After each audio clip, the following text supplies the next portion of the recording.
Жердің даму тарихы бойынша 5 эраға жіктеледі. Бірінші эра – Архей эрасы. Жердің ежелгі дәуірі 1 миллиард жылдан аса уақытқа созылған. Бұл кезде атмосферасы қою тұманды, аспаны күңгірт болды.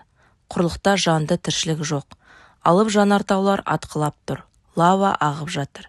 Мұхиттар қою жасыл және сұр түсті су бетіне алғашқы бактериялар мен қарапайым микроскопиялық тіршілік иелері пайда бола бастаған. Ең алғашқы суда тіршілік иелері осы Архей эрасында пайда болды. Бұл кезде Байкал қатпарлығы жүрді. Екінші эра Протерозой эрасы. Шамамен 2,1 миллиард жылды құрайды. Жер атмосферасы сәл ашық, ауада оттегі аз. Бірақ мұхиттар кең және терең. Теңіз түбінде көп жасушалы балдырлар мен алғашқы қарапайым теңіз ағзалары пайда бола бастаған. Құрлықтарда Байкал қатпарлығының нәтижесінде таулы бедерлер түзіліп жатыр.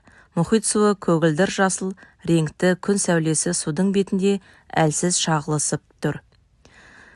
Көк жасыл балдырлардың кең таралуы, яғни алғашқы қарапайым теңіз ағзаларының пайда болуы осы эраны қамтиды. Бұл эрада да Байкал қатпарлығы жүрді. Үшінші эра Палеозой эрасы. Шамамен 330 миллион жылды құрайды. Палеозой эрасының дәуірлері Кембрий, Ордовик, Силур, Дивон, Карбон және Перм. Палеозой эрасында Каледон және Герцин қатпарлықтары жүрді. Бұл кезеңде тіршіліктің дамуы, теңіз маржандары мен ірі қос мекендердің кең таралуы, өсімдіктердің құрлыққа шығуы, папоротниктер мен плаундардың қаулап өсуі. Герцин және Каледон қатпарлығы нәтижесінде биік таулар көтеріліп, атмосфера жылы көк жасыл түстерге басым болды. Төртінші эра Мезозой эрасы. Мезозой эрасының дәуірлері Триас, Юра, Бор.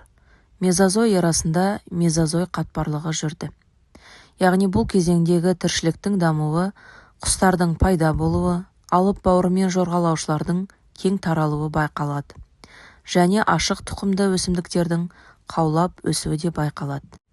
Бесінші эра жас эра Кайнозой эрасы. Кайнозой эрасының дәуірлері палеоген, неоген және антропогендік дәуірлерді құрайды. Кайнозой эрасы шамамен 67 миллион жылды құрайды.